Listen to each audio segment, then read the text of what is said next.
Vous savez ce que je vois là, les gars? Vous savez ce que je vois? J'étais en train de dormir. Alors, j'ai peut-être pas encore repris mes chroniques Donjon Dragon parce que c'est quand même assez compliqué à faire. Mais je me dis qu'on pourrait peut-être quand même se relancer bien dans le bain de Shadowrun. Et là, je vois comment vous êtes quand même des spécialistes d'une activité qui s'appelle le sommeil. Alors, j'ai pensé qu'on pouvait s'y lancer dans la méthode du docteur Chestel.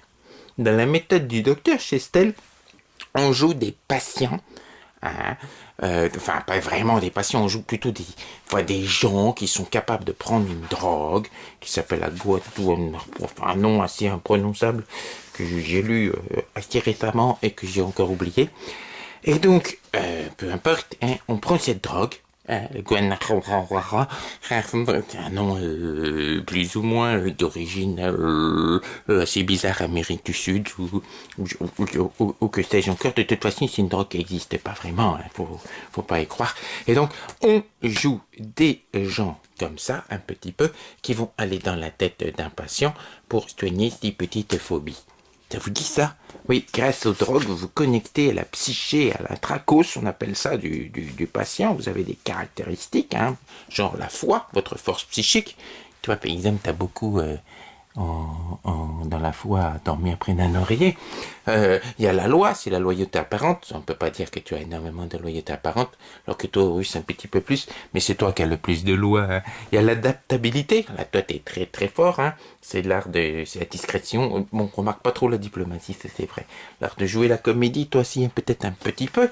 Il y a aussi des caractéristiques plus de possibilités. On appelle ça la force physique. Si tu es le plus fort de la bande. Le matériel, c'est ce qu'on possède, par exemple. Hein. Si tu as des croquettes, tu as un coussin pour dormir et je sens que tu as envie de me mettre un coup de patte. Les relations, les gens qu'on connaît, c'est toi qui as le plus en relation, par exemple. Mais Shiva, il n'y a aucun problème. La perception, on peut pas dire que... Ouais, bah toi, t'es le plus fort dans le domaine des possibilités. Après, il y a le combat, c'est toi qui es le plus fort presque partout, Shiva. La technique, si tous les objets manufacturés, vous êtes des chats, vous êtes un peu nuls, hein, c'est sûr. Il y a même un scénario qui est intéressant dans la méthode du docteur Chistal, dont je vous parlerai. La société, c'est les connaissances relatives à la vie en société. Et là, par exemple, ben, vous deux, vous avez compris que chacun peut avoir son côté du lit, il n'y a aucun problème. Donc dans la méthode du docteur Chistel, parce que là je prends un peu de temps quand même, il s'agirait pour vous de rentrer dans la tête d'un patient. Il y a une histoire qui est tout à fait intéressante, c'est de rentrer dans... Ah oui quand même.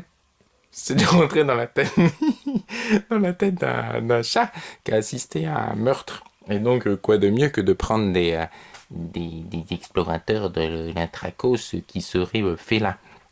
Hein, qu'est-ce que t'en penses, tu vas? Ouh, je vois que l'idée t'excite.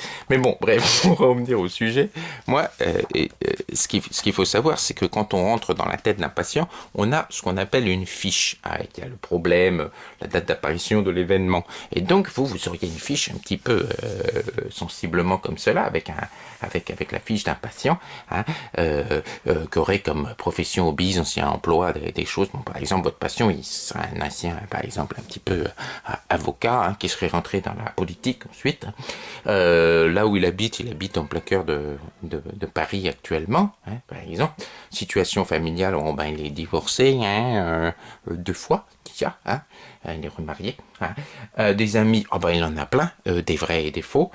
Ses opinions en ce qui concerne la politique, ben, on va dire que en ce qui concerne la politique, il est assez pour que la France puisse s'enorgueillir d'être un phare dans le monde entier. Au niveau des opinions sociales, on va dire que dans certains pays, genre l'Amérique, on le qualifierait presque de socialiste. Ses opinions religieuses, oh, il doit s'en accommoder comme tout le monde. C'est pas vraiment qu'il y croit, mais c'est quand même bien pratique. Dans les loisirs, bah, il a beaucoup de loisirs. Hein.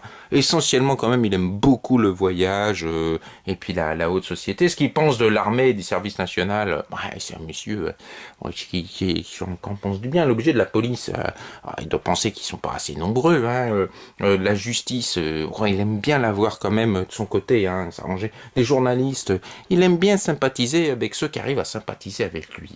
Des fichiers informatiques, il aimerait bien que certaines choses soient soit plus à même d'être lu par des instances du gouvernement, c'est sûr. Des truands et du banditisme, ça il est pour leur éducation, hein, ça il aime pas. La violence, mais il faut voir, hein, il y a une forme de violence qui est parfois nécessaire pour expulser des gens, c'est sûr. Des riches, ah ben, il les aime bien, il est riche lui aussi. Des pauvres, ah, c'est dommage qu'il y en ait, mais enfin bon, il y en a qui font exprès aussi.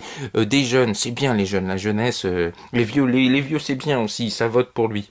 Oui, la science et des scientifiques, c'est bien, parce que c'est peut-être l'avenir. Du surnaturel, je crois pas qu'il croit au supernaturel. C'est ça, il y a une option dedans qui a pas été remplie dans le fichier du patient. Et l'horoscope, oh bon ça a pas été rempli non plus, même s'il est facile de calculer son horoscope. Si vous voulez vous amuser un petit peu plus, je vous donnerai sa date de naissance. Hein, c'est d'accord. Il y a son âge, tout ça. En fait, c'est Nicolas Sarkozy, hein, vous avez bien compris. Vous devez rentrer dans la tête de Nicolas Sarkozy pour lui guérir un petit traumatisme. Il a eu un incident pendant qu'il faisait une petite séance de jogging. Il est tombé dans le coma. Quelque chose a déclenché une sorte de phobie en lui et il faut trouver la cause de cette phobie. Il y a de nombreuses causes possibles de la phobie de notre président. Alors qu'il n'y a pas quelqu'un qui apparaît comme ayant des phobies, mais vous pouvez remarquer avec de nombreuses vidéos qu'il y a quelques tics qui sont caractéristiques, comme le tic que tu as un petit peu toi. Et le but, c'est d'essayer de guérir notre président pour qu'il puisse être très rapidement au sommet de sa forme, président du G8 et du G20, pour que la France rayonne et retrouve un peu de son autorité et de sa lumière, hein, de son phare qu'elle a perdu fortement quand même, il faut dire, avec certaines affaires récemment.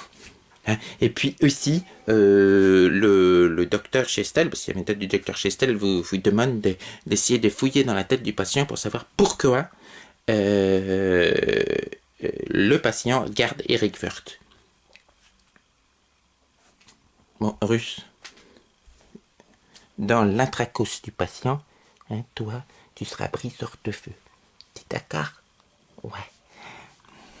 Toi, dans l'intracos du patient, hein, d'accord, hein, d'accord, tu seras le fils de Nicolas Sarkozy. Je sais que tu joueras le rôle d'un mâle.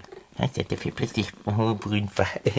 Et toi, dans l'intracos du patient,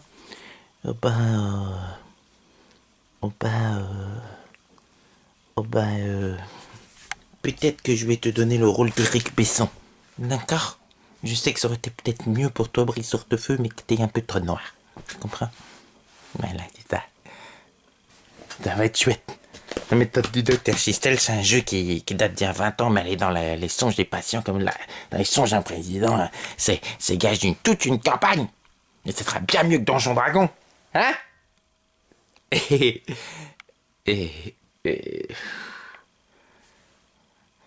En plus, vous êtes déjà à fond dans le rôle.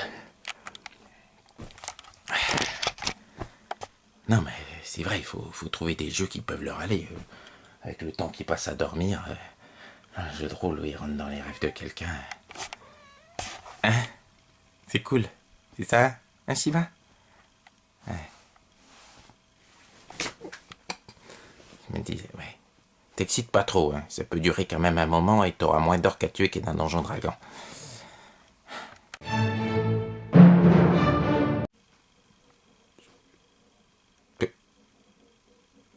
Bon, ok, si t'es ça, je te laisse jouer Brice Hortefeux. Et c'est lui qui jouera Eric Besson. Hein? Eric Besson, ça te va? Ouais. Des fois, il vaut mieux changer le casting.